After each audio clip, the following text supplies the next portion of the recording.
بسم اللہ الرحمن الرحیم۔ امام حسین رضی اللہ تعالی عنہ کی شہادت کا سبق۔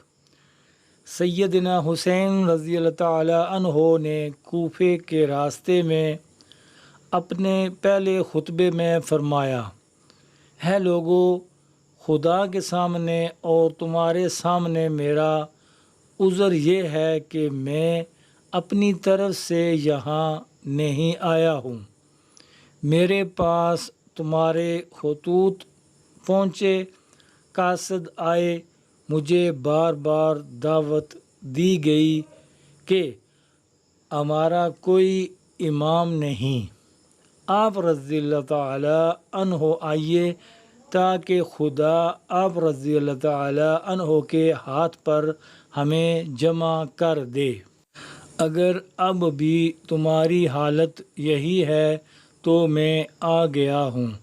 اگر مجھ سے عہد و پیمان کرنے کے لیے تیار ہو جن پر میں مطمئن ہو جاؤں تو میں تمہارے شہر میں چلنے پر آمادہ ہوں۔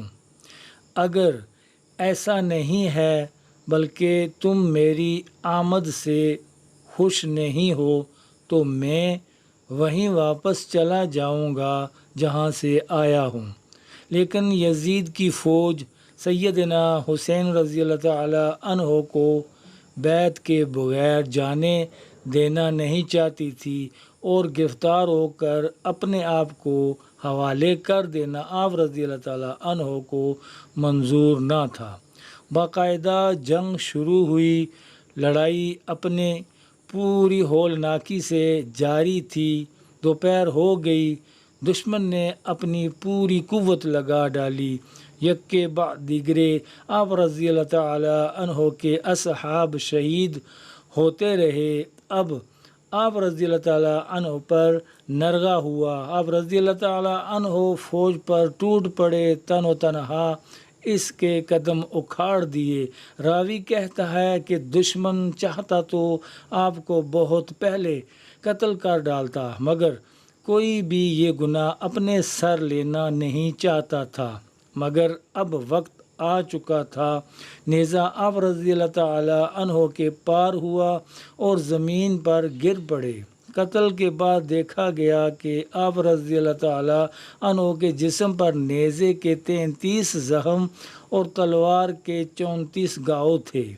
سیدنا حسین رضی اللہ تعالی عنہ کا سر ابن زیاد کے روبرو رکھا گیا۔ مجلس حاضرین سے بری تھی۔ ابن زیاد کے ہاتھ میں ایک چھڑی تھی، وہ چھڑی آپ کے لبوں پر مارنے لگا۔ جب اس نے یہ حرکت بار بار کی تو زید بن ارقم صحابی رسول چلا اٹھے، ان لبوں سے اپنی چھڑی ہٹا لے، قسم خدا کی میری ان دونوں آنکھوں نے دیکھا ہے کہ رسول اللہ اپنے اونٹ ان اونٹوں پر رکھتے تھے اور ان کا بوسہ لیتے تھے۔ یہ کہہ کر وہ زار و قطار رونے لگے۔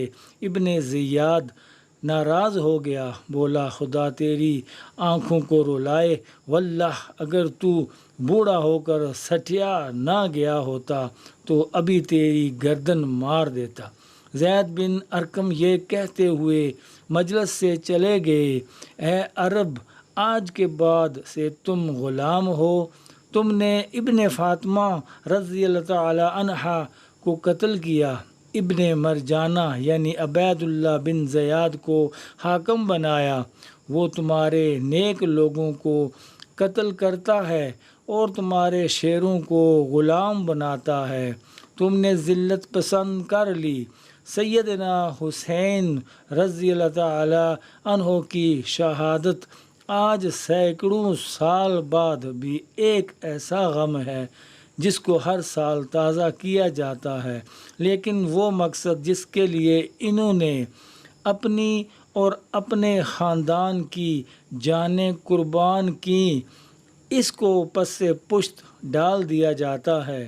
ان کی یہ عظیم قربانی اس بات کا ثبوت ہے کہ وہ اس مقصد کو جان سے بڑھ کر عزیز رکھتے تھے، لہٰذا اگر ہم اس کے مخالف کام کرتے رہیں تو ان کی ذات اور خاندان کے لیے گریہ وزاری ان کے قاتلوں پر لہن تہن سے نہ وہ قیامت کے دن خوش ہوں گے اور نہ دنیا اور آخرت میں رب العزت ہمارے اس عمل کی قدر افزائی کرے گا۔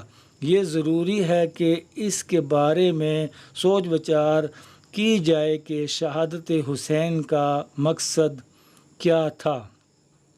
سیدنا حسین رضی اللہ تعالی عنہ کو جس چیز نے بے چین و بے قرار کر کے مدینے سے کوفے کو روانہ کیا تھا وہ دین کی بنیاد میں تبدیلی تھی، خلافت کو بادشاہت میں بدلنے کی جسارت تھی۔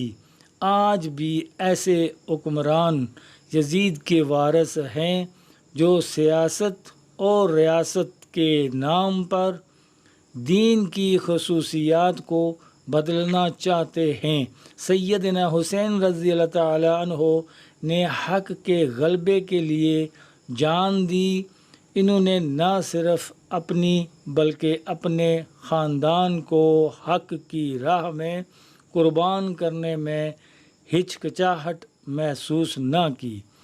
سیدنا حسین رضی اللہ تعالی عنہ کی یاد اور غم منانے والوں کو یہ بھی یاد رکھنا چاہیے کہ ان کی سنت پر عمل کیے بغیر انہیں ان کی یاد منانے کا کوئی حق نہیں، یعنی یہ مناسب نہیں کہ آپ غم منائیں اور غلبہ حق کے لیے کوشاں نہ رہیں۔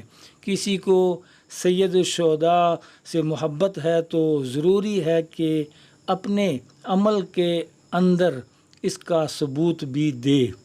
سیدنا حسین رضی اللہ تعالی عنہ کی شہادت کا پہلا سبق دعوت اللہ اور حق کے لیے اپنے آپ کو اور اپنی سہولتوں، آرام و آسائش کو قربان کرنا ہے۔ دوسرا سبق یہ یقین رکھنا ہے کہ ظاہری اسباب اگر میسر نہیں تو ان کی غیر موجودگی میں بھی حق کے لیے نکلنا سیدنا حسین رضی اللہ تعالی عنہ کی سنت ہے اور ان سے پہلے ان کے نانا سید الانبیاء کی سنت ہے۔ نتیجہ اسباب نہیں مسبب الاسباب ہے۔